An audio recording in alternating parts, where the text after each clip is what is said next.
গতকালই ভোটের ফল বেরিয়েছে আর আজই বেলেঘাটায় এক তৃণমূল কর্মীর অস্বাভাবিক মৃত্যুর অভিযোগ। অজ্ঞাত পরিচয়ে দুষ্কৃতীদের বিরুদ্ধে মারধরের অভিযোগ করেছে পরিবার। হাসপাতালে নিয়ে গেলে ওই তৃণমূল কর্মীকে মৃত বলে ঘোষণা করেন চিকিৎসকরা। বেলেঘাটায় পুলিশে অভিযোগ দায়ের করেছে পরিবার। বেলেঘাটার কবি সুকান্ত সরণি ঠিক যেখানে আমি দাঁড়িয়ে আছি, এখানেই তৃণমূলের কর্মী বিশ্বজিৎ পট্টনায়কের বাড়ি। ঠিক যেখানে আমি দাঁড়িয়ে আছি এই বাড়ির সামনেই তাকে গত রাতে 11টা নাগাদ এখানে রক্তাক্ত অবস্থায় পাওয়া যায়। পরিবারের সদস্যরা তাকে উদ্ধার করেন, স্থানীয় বাসিন্দারাও ছিলেন। তারা হাসপাতালে নিয়ে গেলে চিকিৎসকরা তাকে মৃত ঘোষণা করে। যেমনটা পরিবারের পরিজনরা জানাচ্ছেন এবং স্থানীয় বাসিন্দারা জানাচ্ছেন, রাত্রি 10:30 নাগাদ তাকে ফোন করেন কয়েকজন এবং বারবার তার কাছে ফোন আসতে থাকে এবং তারপর তিনি যখন বাড়ির বাইরে বেরোন, একেবারে বাড়ির সামনেই তাকে বেধড়ক মারধর করা হয় এবং উত্তেজিত জনতা ছিল, বেশ কয়েকজন ছিল। কতজন ছিল? প্রায় 10-12 জন হবে। সেটা আমরা দেখিনি, কিন্তু আমার মনে হয় ওকে দৌড় করিয়ে মেরেছে, ওর পায়ে কুপিয়েছে। কেউ বেরায়নি, কেউ ছিল না পাড়ায়, সব ঘরে ছিল।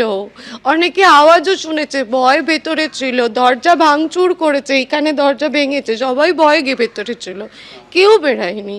আমার দাদাকে মারতে মারতে ওখান থেকে জল বয়েছে, রক্ত জল এখানে বয়ে বয়ে গেছে। তারপরে কয়েকজন, আমার বৌদি আওয়াজ শুনে নিচে নেমে দেখে আমার দাদার রক্তাক্ত বডিটা ওখানে পড়ে আছে। যা হোক করে তুলে কয়েকজন পাশের বাড়ি দাদা কাকার একজনের, জীবন কাকা বলে একজন, তার গাড়ি নিয়ে এনআরএসে গেছে। এনআরএস দিয়ে কিছু অক্সিজেন বা পালস ছিল না, তখনও কম পালস ছিল, অনেকগুলো অনেক। ওরা তারপরে বলল যে আপনারা অন্য জায়গায়, ওনার ভেন্টিলেশন দরকার, আমাদের এখানে ভেন্টিলেশনের কোনো নেই। পশ্চিমবঙ্গে বিপুল ভোটে জয় পেয়েছে বিজেপি, ধরাশায়ী হয়েছে তৃণমূল কংগ্রেস। বেহালা 14 নম্বর বাস স্ট্যান্ডের কাছে রায় বাহাদুর রোডের অটো স্ট্যান্ডে টাঙানো হলো বিজেপির পতাকা।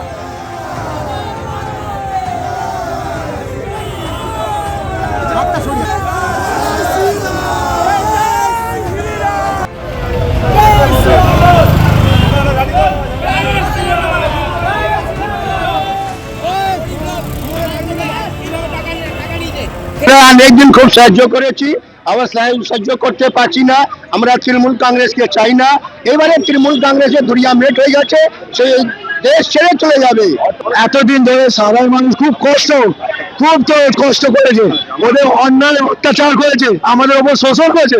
এই মনোজ সিং, এই মিঠু সিং, এদের প্রত্যেকটা গরিব ছেলেদের কাছে 8 থেকে 10,000 টাকা পর্যন্ত মেম্বারশিপ নিয়েছে। এই কষ্ট ছেলে আজকে আমাদের পশ্চিমবাংলায় কোনো কলকারখানা নেই, কোনো চাকরি নেই, সব বেকার ছেলেরা, সব ছেলেরা আজকে বেকার। 100 বার ইউনিয়ন চেঞ্জ হলো। আমাদের এখানে যারা এরা দায়িত্বে আছেন তারা আমাদের সঙ্গে দেখা করেছিল, কালকে রাত্রিরেও ফোন করেছিল, আজকে সকালে ওনারা দেখা করেছেন। ওদের যারা এখানে দায়িত্বে ছিলেন, ঠিক আছে, তো তারা চাইছে তারাও যেন বিজেপিময় হয়ে যায়। মোদিজির ছত্রছায়ায় আমাদের যিনি এমএলএ ডক্টর, প্রখ্যাত চিকিৎসক ডক্টর ইন্দ্রনীল খাঁ, তার ছায়ায় থেকে ওরা চায় তাদের এতে এইখানটায় এই ইউনিয়নটা যাতে চলুক। এবিপি আনন্দ, এগিয়ে থাকে, এগিয়ে রাখে।